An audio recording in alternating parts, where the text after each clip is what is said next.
Hello, hello. I'm live. I am so excited to be here with you today. Um, I decided to do this live stream just yesterday, and it made me because it's getting toward the end of the year, and I wanted to share my updates. So I want to, before I jump in, see who can hear me. If you can hear me, be sure to let me know that you're here and where you are joining from. All right. Today is going to be a fun day because I am going to give you an end of year update. This is the end of my seventh, you heard it right, the end of my seventh year here in France. And it's been an interesting one with some ups and downs. So I'm going to go into all of that. And I'm going to answer your questions too. So hopefully you have brought some with you. All right, Dolce Vita from Italy. Hello, and you can hear me. Great, great. So that is good news. And you can see me, I guess, too. Um, my name is Patricia Brooks, and in January of 2018, I decided I was going to leave my job and move to the south of France to figure out what my next moves would be. It was a sabbatical, I wasn't working. And from there, I wanted to learn French, and I kind of figured some things out. And I decided I was going to become a coach and help people who were single like me figure out some things, figure out how to find that confidence and courage to make a move abroad all alone. And so I decided to create my signature program, the Carefree Expat Incubator. And now I also offer one on one coaching to help others to make a move abroad confidently and sustainably. And on this channel, I talk about my life here in France, how to make a move abroad, and really how to live the kind of life you know you were meant to. And so today, as I said, I'm going to talk about year number 7 in France, 2025, my year in review. And I'm going to answer your questions. I see some more people have joined.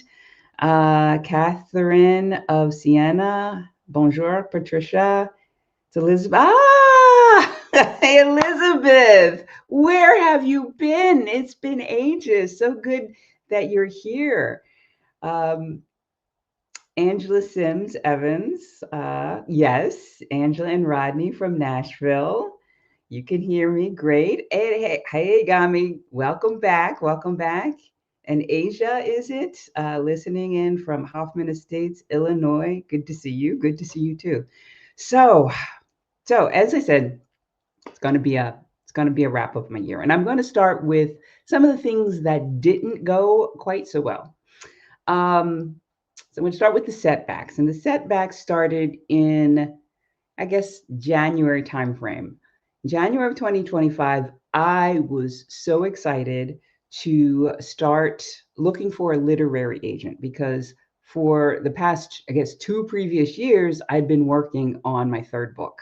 And this book I intend to publish traditionally. My first 2 books I self-published, and that's great, but I'm ready for another challenge. And so I signed up for an online course to figure out how to do all of that. And I started doing the lessons, and I'd finished the second draft of my third book at the end of January 2025. So I thought, yes, I'm ready to go. But getting some feedback from some first readers, I realized I had some work to do. In addition, I was going to be sitting for the DELF exam. Now, if you don't know what that is, it is a French language exam that gives you a diploma that says what your level of French is. And so it stands for Diplôme d'études en langue française. And it's you can take it at different levels, and I was going to take it at the B2 level, which is upper intermediate, getting toward advanced. And I thought, oh yeah, I've been in France for 6 years. My French is pretty good. The thing is, I hadn't done some of the things that they were asking for in the test. It breaks it down into 4 sections, and in those, it's reading comprehension, it's writing, it's speaking, and it is, what's the fourth one? Oral comprehension. And so some of the things I did pretty well, speaking normally, in day-to-day conversation, but not giving a 7-minute presentation where I had to defend a subject that I pulled out of a hat, right? That was not in my zone of comfort. Neither was writing, because I hadn't, or reading comprehension. So I had a lot of work to do. So that pushed back the work that I could do on the book. And so I was like, am I ever going to get this book done? So that was something that didn't feel so good. It was kind of like a setback in the beginning. But then once I started to work through that, I decided I was going to hire a writing consultant. And I guess I just didn't do my due diligence, and maybe I was a little bit anxious to get some extra help to get the ball rolling for this book. And I was disappointed with uh, the help that I got, because he relied on AI. I did not know he was going to put my work through AI, and I could tell. And I was like, there's no way that I'm going to, I'm not good. I'm going to go after the Chat GPT and rework the work that I've already done that was already detailed, and add back the detail. So I fired him. And I did get, a couple of good ideas from that, but that kind of let me down as well. I'm like, oh my gosh, I'm going to have to do this on my own. I'm glad that I did it on my own, because I learned a lot about the process. And I think the third thing that I want to share with you that was a downer for me this year was in May, the end of May. I went on my morning walk. I go on a morning walk every day. And I was coming up the stairs from a parking lot, 3 minutes from my apartment. And out of the blue, there was this bull who was on a leash. And he darted at me, and he grabbed my arm, and he took a bite out of my arm. Now, it wasn't a severe bite, but there was blood, there was pain. And I was just really startled. So he didn't hold on long. And it's healed quite nicely, but it took a really long time. It was my first ambulance ride ever. But the paramedics, they were wonderful. They were very comforting. And so that was good. But I don't know if you can see the scar. It's healed really pretty well. There's not a lot of pain left, but sometimes I can feel, it feels sensitive. If I sleep on it wrong, I still, feel, notice that there is something there. And this is since the end of May. So that was kind of startling, and that kind of set me back, because I love animals. I love dogs, and it's caused me to be a little bit shy of them. If I'm walking and I see a dog, kind of one of the breeds that looks similar, I make sure I put my hands in my pocket so they're not swinging free for them to kind of even play with, because I think that's what he thought, it was a toy or something, but it was not fun at all. So those are the things I want to share that didn't go so well this year. All right. So I'm taking questions too. So if you have questions, be sure to put them in the chat. I'll get to them later. We had a couple more people join. Golden. Glad I got to see you live this time. Denise from Virginia. Hello. And Asia is Andrea. Okay. And Sharon Miller is member of the Carefree Expat Incubator Program, who is in Portugal, living in Portugal now, a success story. So glad that you could join today. All right. So I had some ups this year too. So it's not all bad news, not all bad news at all. I took that DELF exam in March after like cramming for 6 weeks, and it was intense. Like, I was studying 2.5, 3 hours a day, and I had friends who were there to kind of help me do the oral presentation part, and to challenge me, because it was a 7-minute presentation, and then at the end there were questions. Well, why, what about this and what about that? So I did that. I wrote an argumentative letters and things, just about every day. And what I noticed, what I recognized was that even though I've been in France for a long time and I considered myself fluent, having that extra pressure to do a certain set of tasks in the language really, really improved my language proficiency, but also confidence, because I sat for the test and I passed it. And I don't remember the results that I got. I needed to have a 50 out of 100 and have, I think, 12 points in each of the four sections, a minimum of 12 points in each of the sections. And I think I wound up with like a 72 or so around there. So I was really pleased with the results. And so as a result, I celebrated. And the following month, I decided that I was going to go to this Project Management Institute conference. Now, I was a project manager in the United States. I got my project management professional certification way back in 2006. And as a requirement for that, every 3 years, you need to re-up and have gotten 60 professional development credits. Some of you may know them as continuing education credits. And so I was short, and so I decided I was going to go to this conference in Antibes, France. And I'd never been out that way, never been, I guess, past Marseille. And so I went, and it was going to be all in French. And before I had passed that language test, I was a little bit apprehensive. Would I understand everything? Would I catch everything? But I was delighted that I understood everything. I was able to communicate with the other project managers there. And in going to that conference instead of the one that was going to be in Barcelona, that I think was probably going to be in English and was going to be much, much bigger, less intimate, I actually started to network with people. Well, there were two things that went well. So the first one was I started to network with people, and I was able to, somebody asked me, who was a project manager there, and we connected later on LinkedIn, would I write an article in French for his blog? And I wasn't really sure that I could do it, but having passed that DELF exam, I said, okay, I'll do it. And so I got my first French article published in his blog because I went to this Project Management Institute conference in French. But the second thing I gained from that conference, the speakers were top notch. And there was one woman, Valerie, I can't remember her last name, a piano player and a speaker, and she intermingled her piano playing with her speech. And she'd been a salesperson in business, I think business to business, and she decided she was going to do something different. She was going to write music for film. And so, but it was hard to get started. But the thing that she realized, that in her career as a salesperson, which was hard for her in the beginning, knocking on doors, cold calling, she had built a muscle to be able to do that.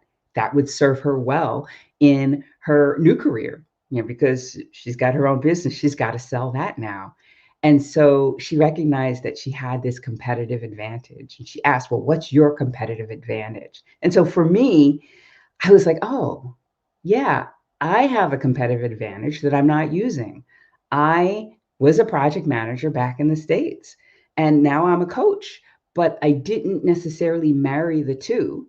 And now I have a new service that's called Exit Strategy Planning, where, if you're making a move abroad and you don't know where to begin and you would like to have a project plan that's tailored to, your needs, I will create one, and with the milestones, but then the tasks underneath that you'll need to complete to reach those milestones.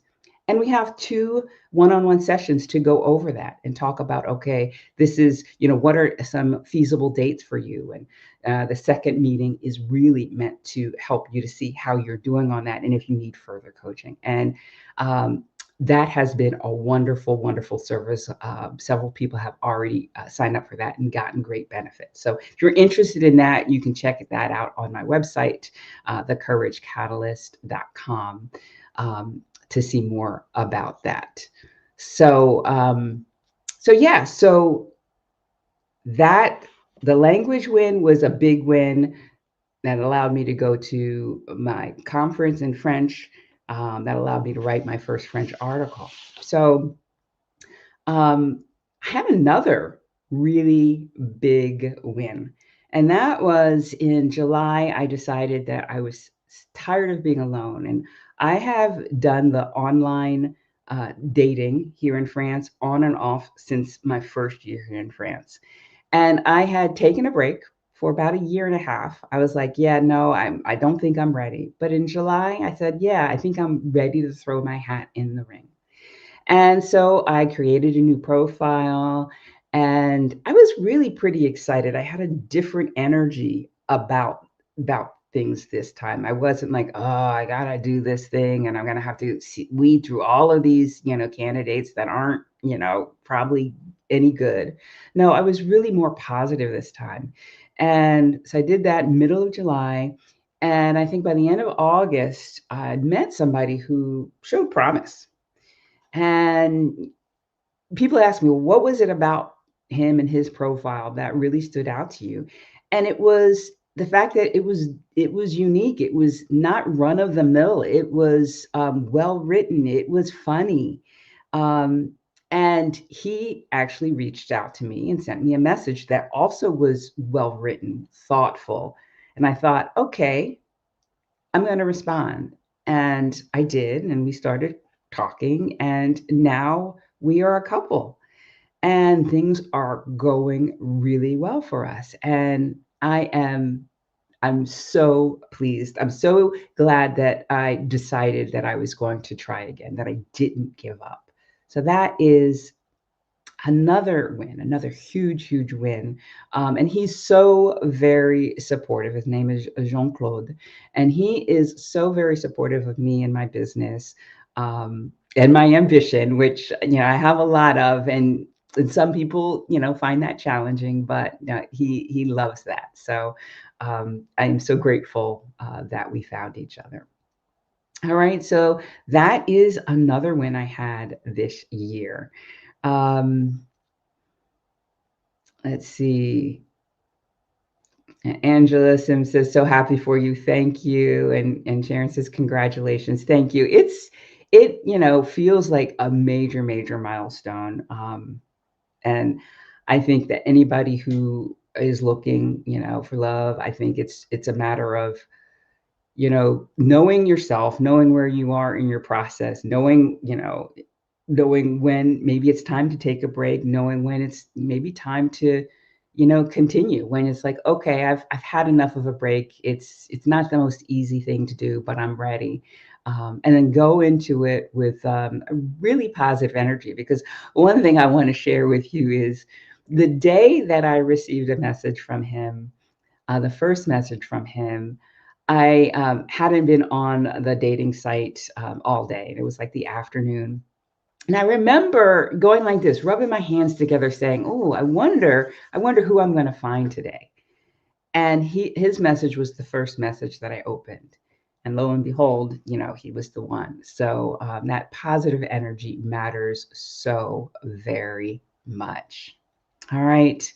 Um, And Golden says, so wonderful to hear about all your wins, Patricia. You're quite the inspiration. Sorry, the dog attack. Yeah, that was a downer, but things happen, right? Things happen. But glad you're healing from that. And I hope the dog's owner was kind to you. All right. So, yes, I did get an apology. So, thank you. Thank you for that. All right. So, are there other wins I have? Oh, yeah. Yeah, there's one big win that just happened on Thursday. And on Friday, I hold on a second. So on Friday, I went and I got proof of that. And that is that I have finished, I don't know if you can see that, the third manuscript. And this one feels really good. This feels solid. Leaving Home, Finding Home, a Black woman's story of starting over in France. And it it talks about my story and the challenge that I had with making a move abroad that wasn't logical, that wasn't practical, that didn't make sense, and kind of going against that logic that had always ruled, and why, the search for why. And I'm really proud of this, and I can't wait to start pitching this to literary agents. I will need to write a book proposal, but that should be easy now that all the chapters are in place. So I'm really excited about this. And it's funny because this morning when I woke up, I was reading some journal entries from back in the spring when I was really a little bit down about this. I'm like, why in the world am I, putting myself through this? Is this even worth it? And today I can say, oh, yeah, absolutely. I think my story will resonate, and I think it needs to get out there. So I'm so glad I plugged on. It's not the end, right? It's still, there's still lots of work to be done. I need to first read through what I've got, cover to cover, because I wrote each chapter independently, and some chapters I wrote months ago. So does it all make sense? Does it flow? That's my next step. And then I'll go from there, but really, really excited about that. All right. So I think that's it for the wins. Be sure, I'm going to be answering questions at the end. So be sure if you have questions to go ahead and put them in the chat.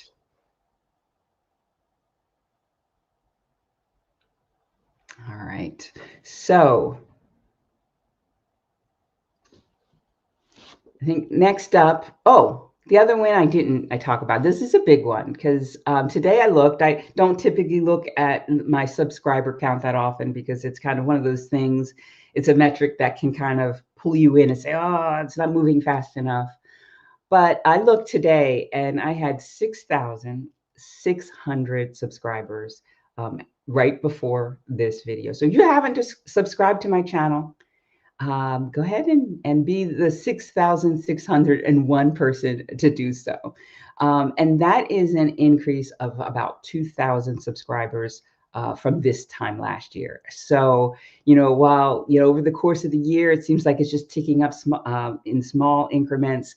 When you look at it as a whole, I've really grown. And I want to thank you if you already are a subscriber, or if you've watched my videos and you've supported me and you've commented and you've liked my videos. All of that helps get my my content out to a larger audience. So I truly, truly appreciate you for supporting me. Really do.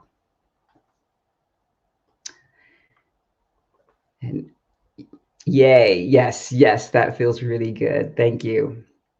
All right, so I think I'm going to move on to holiday plans. So Thanksgiving is in a little over a week, and do I have plans for that? Maybe. Typically, I don't do anything for Thanksgiving. Maybe 2 years ago, 3 years ago, I had a big shindig for Thanksgiving, and that was wonderful. It was a lot of work. I shared it with some friends, and it was amazing. And I think I got my fill. I'm like, okay, I feel good about that. I think last year I was invited to somebody's place for Thanksgiving. This year I don't have any invitations, but I was thinking about sharing this this holiday with Jean-Claude because he has never had a Thanksgiving. So perhaps we'll do something intimate. Maybe we will do something with his larger family because he does have children. So that remains to be seen. But I'll let you know at some point, either in another live stream or in a video about what's going on. And in terms of Christmas, I do plan to stay in France for Christmas. I have not been back to the States in February, will be 2 years. So close to 2 years now. I will be spending Christmas here. I am actually dog sitting a new dog. I dog sit One dog typically maybe once a year.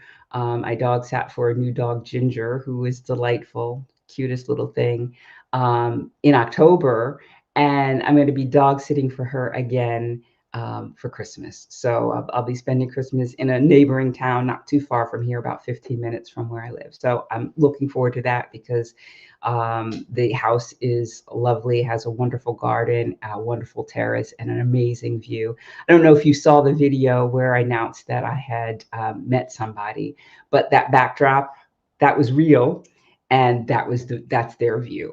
So I'll get to soak that in for a couple of weeks over Christmas. So excited about that.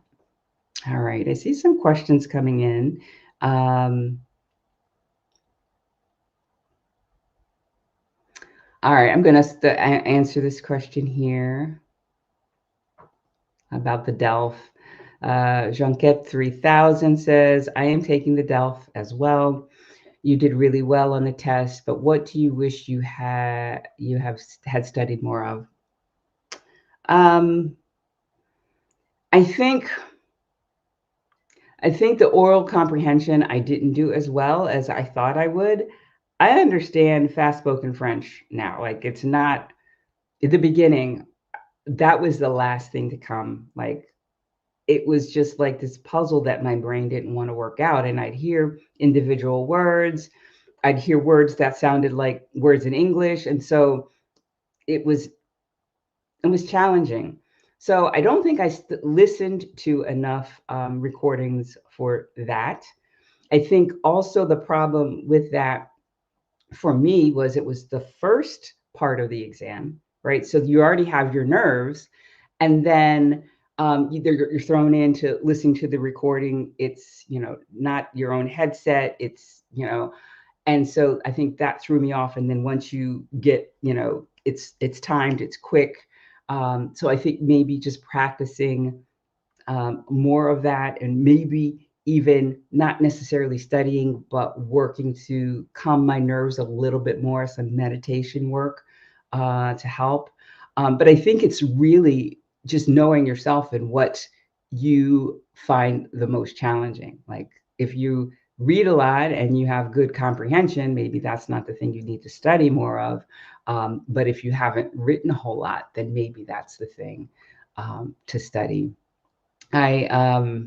But I think that the way that I studied was effective, listening to YouTube content that was, about artificial intelligence or technological things.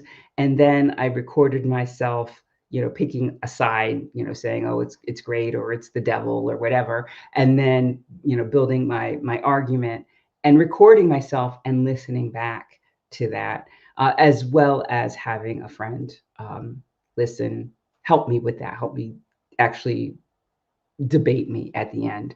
I also did sign up for a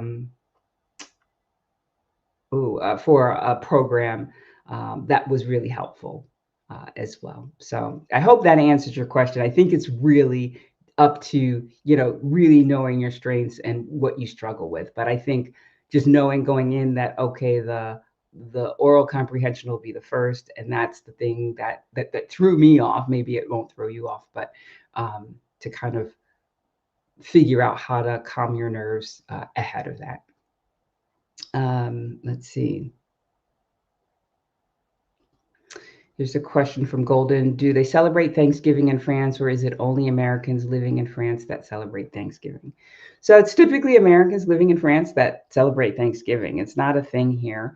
And that made it challenging like 3 years ago when I said, oh, I'm going to have Thanksgiving, and I couldn't find cranberry sauce. And I couldn't even find cranberries to kind of, make my own cranberries. There's no stovetop stuffing, right? So I had to make my own stuffing from baguettes, and it was delicious, right? But it takes a little more effort to do that. Yeah, so it's typically Americans living in France. However, I've shared it with French friends, so they're aware of it now, and yeah, so I think it's a great cultural exchange. It can be a great cultural exchange. All right. I'm going to answer one more question. I'm going to jump back into my final points I want to make. Angela Sims, what do you think about the new law about non-EU citizens now having to contribute to the French healthcare? We arrive in a few weeks. Congratulations, and we'll be happy to contribute. Yeah, I think it only makes sense, right? It's only right that if you are getting a service that is valuable, that even if there is this loophole that you pay your fair share. I think it's, remains to be seen how much they're going to say they need to pay. However, I think it's necessary. I think it's a good move. Yeah. All right. So let's see where I left off. Holiday plans I spoke about. Okay. Have some just highlights. Like they're probably wins.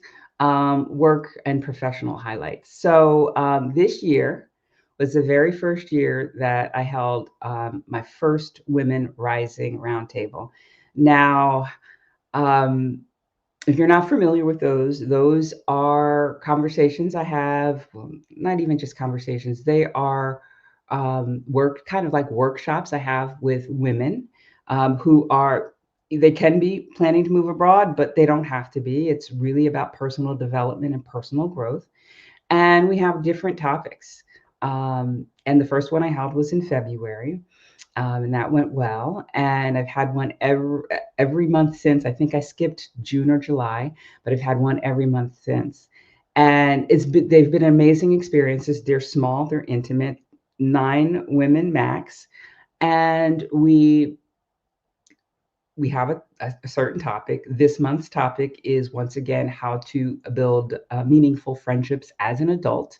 The last time I did this in September, it sold out, and there are 3 spots left. So if that sounds like something you're interested in learning about, taking advantage of, feel free to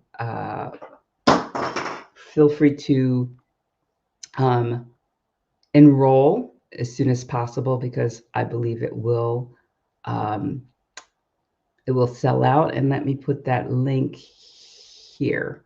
It's November 22nd. And you can go to thecouragecatalyst.com/roundtable to learn more about that and sign up.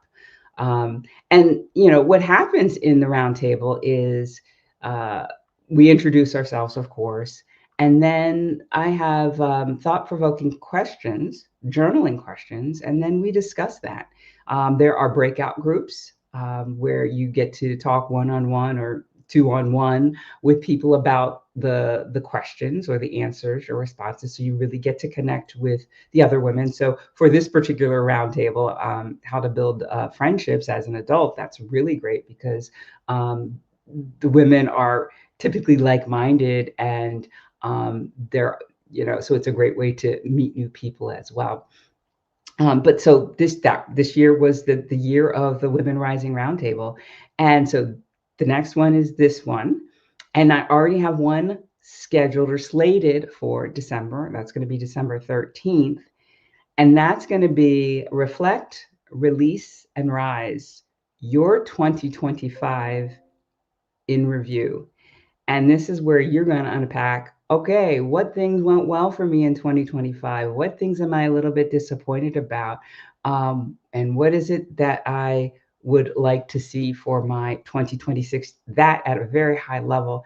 And there'll be journaling questions to kind of unpack, why things went the way they did, what things went well and why those things went well. So it's going to be a really good time to reflect, slow down and reflect ahead of the new year, because now is the time to do that, instead of getting into 26 and just kind of like letting 2026 kind of snowball and not really getting ahead of that.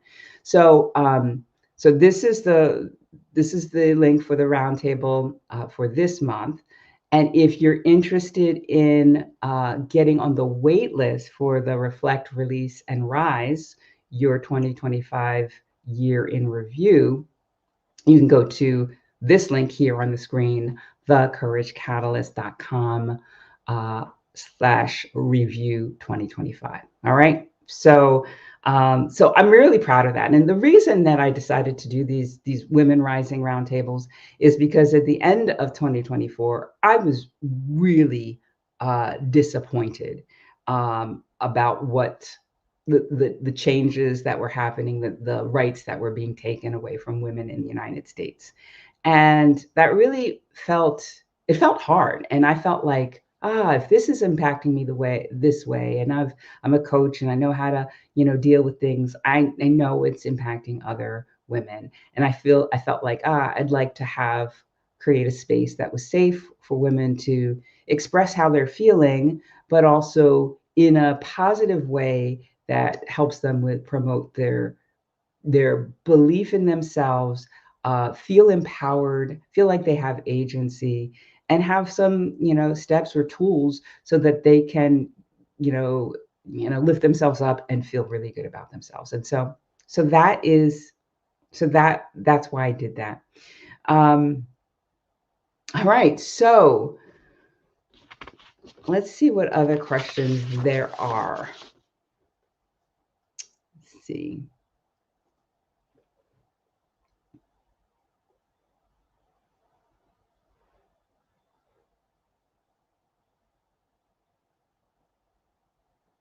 Okay, so I don't see any more questions. If you have questions, let me know. Junket said, yes, I think I need more oral comprehension and a bit more writing. Have less than a month, thanks. Bon courage. All right, so let's see. I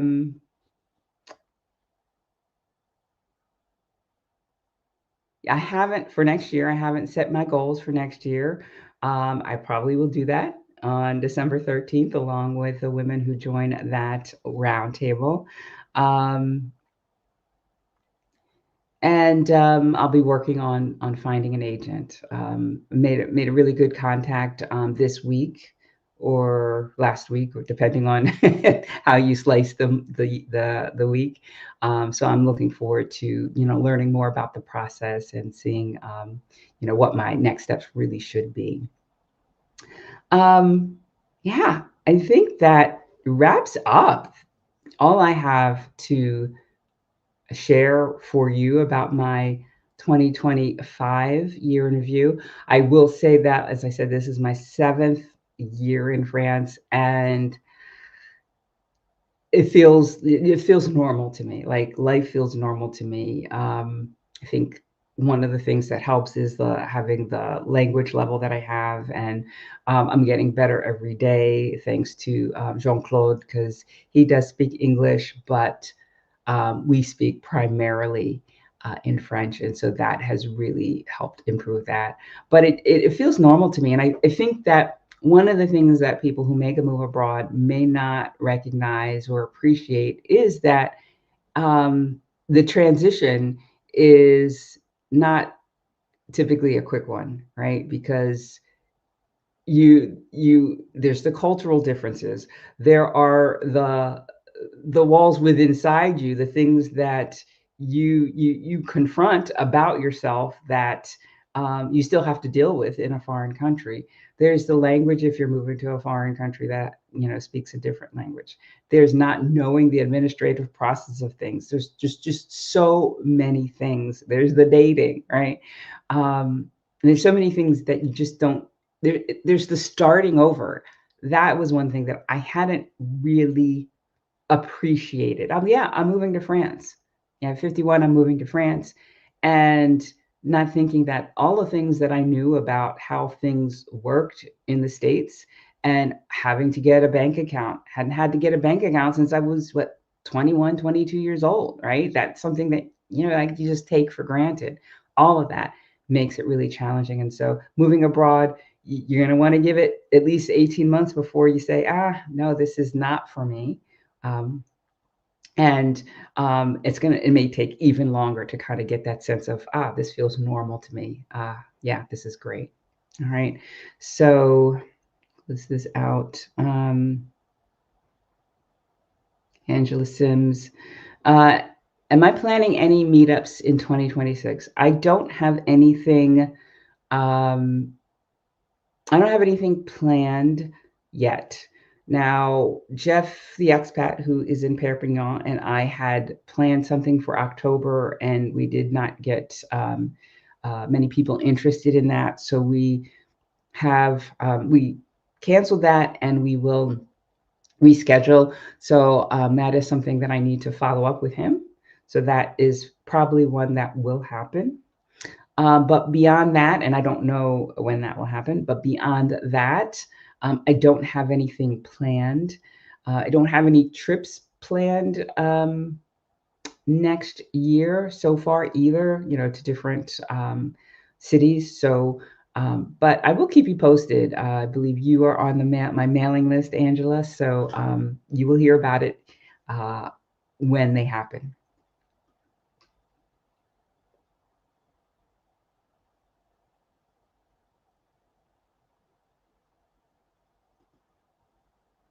La Dolce Vita. So interesting that you say that about feeling normal finally after about 7 years. Now, and I would say that it started to feel normal sooner than 7 years, but this year, by far, it's like I, I am more my personality. Like they say that you have different personalities in different languages.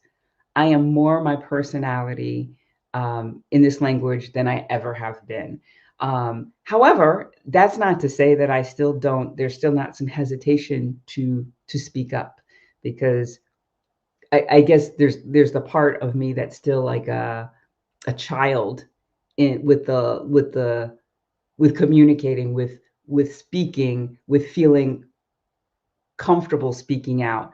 And that is not necessarily anything to do with the language per se, but maybe there's a little piece of that, but more to do with I'm a pretty introverted person and I typically like to think things through before I speak up.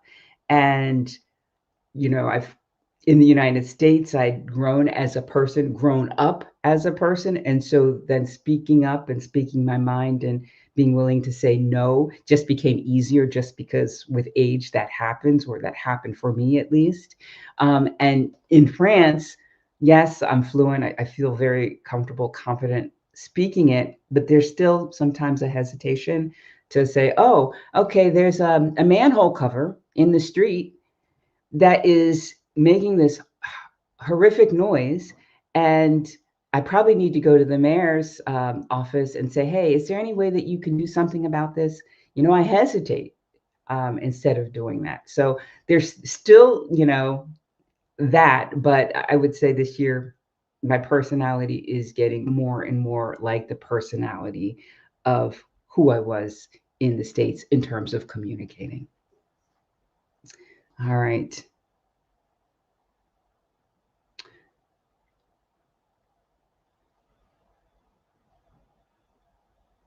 All right, this is a really good question, Golden. Can your upcoming session, the one in December, help those who don't yet know what our 2026 goals are and what they should be? Absolutely. Um, and I'm just gonna read this from my website.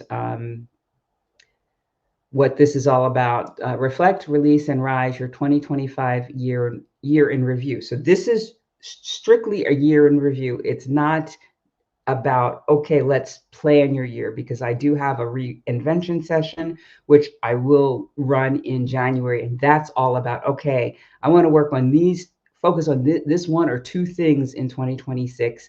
And I need to create a plan. So this will help you. This reflect, release, and rise, your 2025 year in review, will help you to just kind of, take stock of 2025.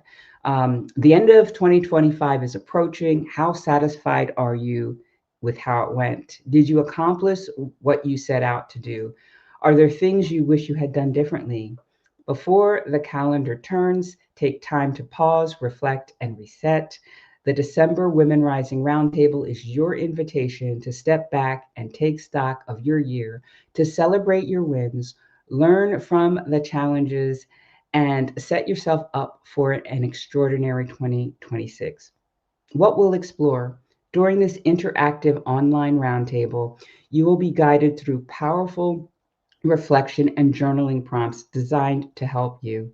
Look back on the intentions and goals you set for 2025 and how you showed up for them.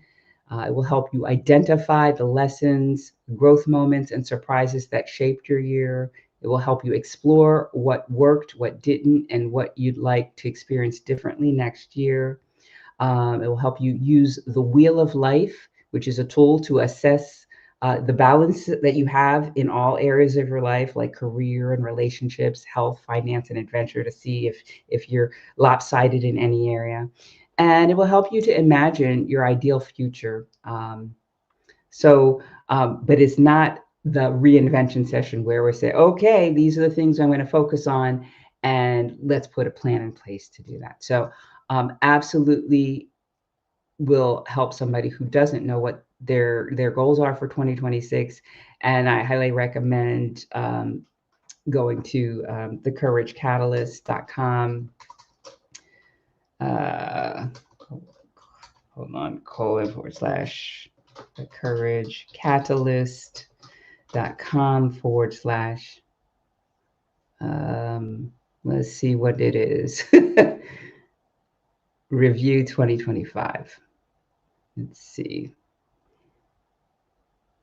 I'm going to put that in the chat so you can copy that. Review 2025 to sign up for the wait list, because you can't sign up for the roundtable just yet.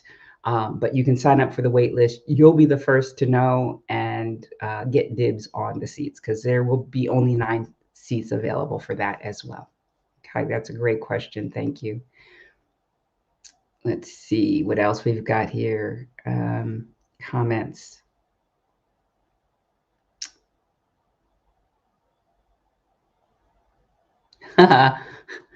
Angela says, come to Bordeaux. I have never been to Bordeaux. So it's not out of the question. So not out of the question.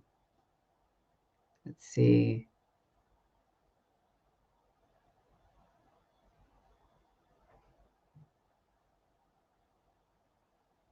Okay, let's see. Jonquette says, it's taken a while. I'm forcing myself to be more social outside of transactional exchanges. Yeah, right. I think that's the hard part. I've been here 2.5 years. I think that's the hard part, and just depending on, your frame of reference. If you're a really outgoing, extroverted person, that can be easier for you. But there can still be challenges there, because I think, for me anyway, making the deeper connections and building friendships is really important to me.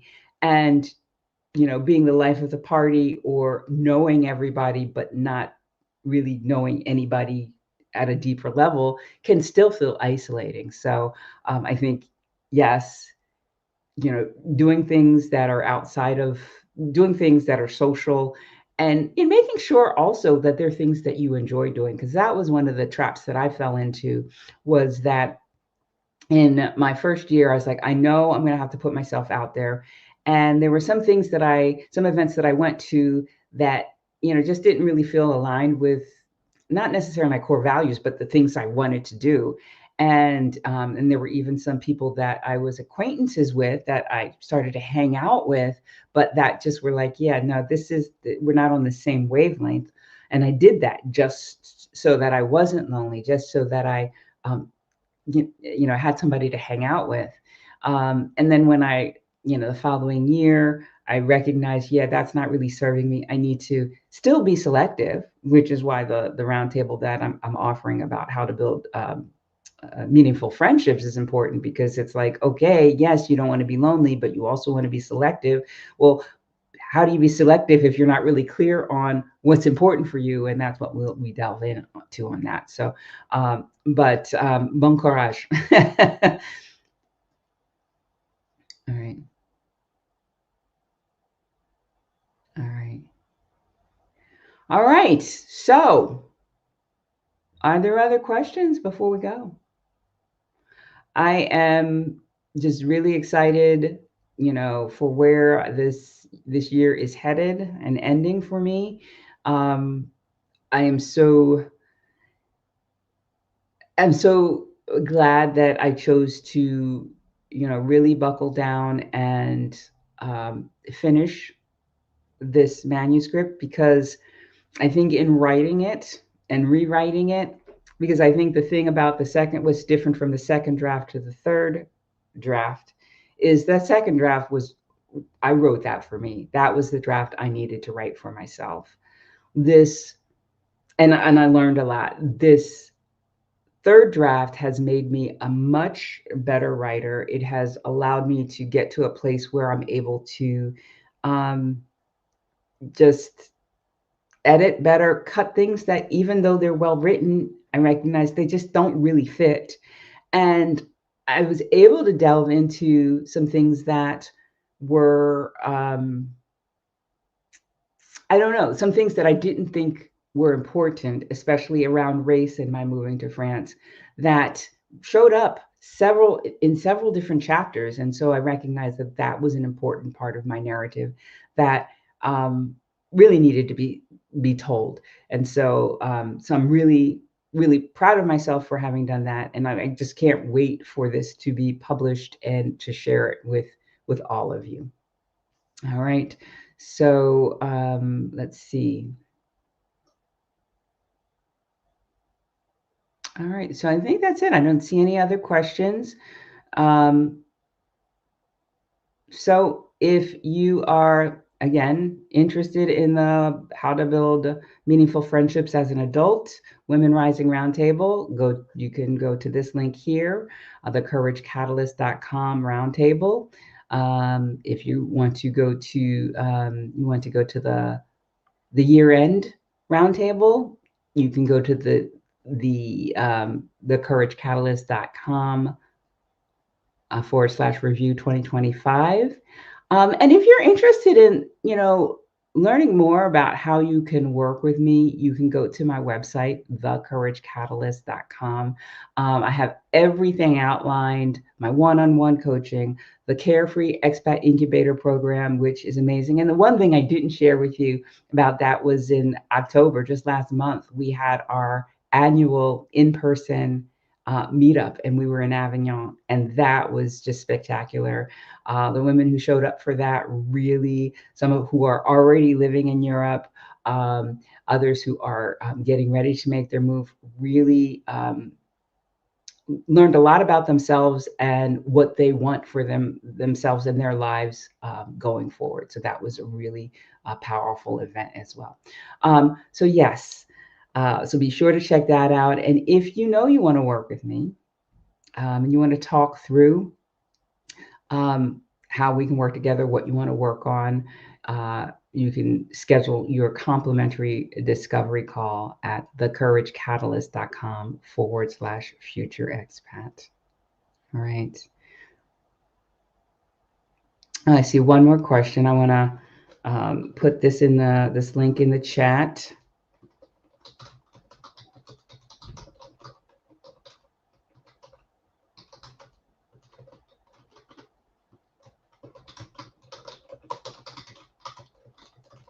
All right, let's do that. One final question before we go. So Yagami asked, have you always been a writer, writing for publication, or did you emerge once you were abroad? That's a loaded question. So I self-published my first book in 2016, December of 2016. And I've always enjoyed writing. But after high school, I stopped writing, and I, just shelved that. I was like, yeah, I'm not doing this. And once I started to travel again, and I got that first idea for that first book. I was in France, and it was the question. That first book was called Growing Bold, and it was the question I had when I was in Lyon, France. And I remember going back to my hotel room and asking myself the question, what's happening to me? This is really odd that I am traveling solo to a country that speaks a foreign language. My language skills back then weren't that great. How am I able to do this odd thing? This isn't me. What's happening to me? And I heard, it was a voice, the voice of my intuition, um, that said, in response, what's happening to me? You are growing bold. And so I sat bold upright because I was drifting off. I was exhausted. I was drifting off, and I said, that's my first book. That's my book title. And so I started writing it on the spot while I was in France. So I guess I've always been a writer, but I haven't really done anything with it. And, in 2016 was when I started saying, oh yeah, I have something to share here. And then the second book was based on my first year here in France. And then this one just came to me, was like, why? Doesn't make any sense. This has not been a dream of mine since I was, you know, you know, 12 or 15 or even 17. I talk to a lot of people, and that's their experience. It's like I've known that I'm supposed to live in France, or I've known I'm supposed to live in, this country or that country since I was young. It happened to me, at the age of, 47, that I'm like, oh, maybe I could live in Canada. Oh, maybe it's France. So, um, so long answer to your question, Igami. Thank you. Thank you. All right. So that is all that I want to share with you today. I want to thank everybody who came and showed up live.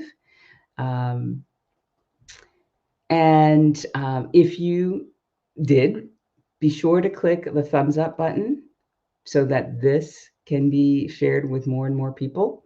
Um, and if you've already subscribed, thank you. If you have not yet subscribed, go ahead and subscribe so I can make sure that you click that notification bell as well, so that you can be notified whenever I go live and whenever I release new content. All right.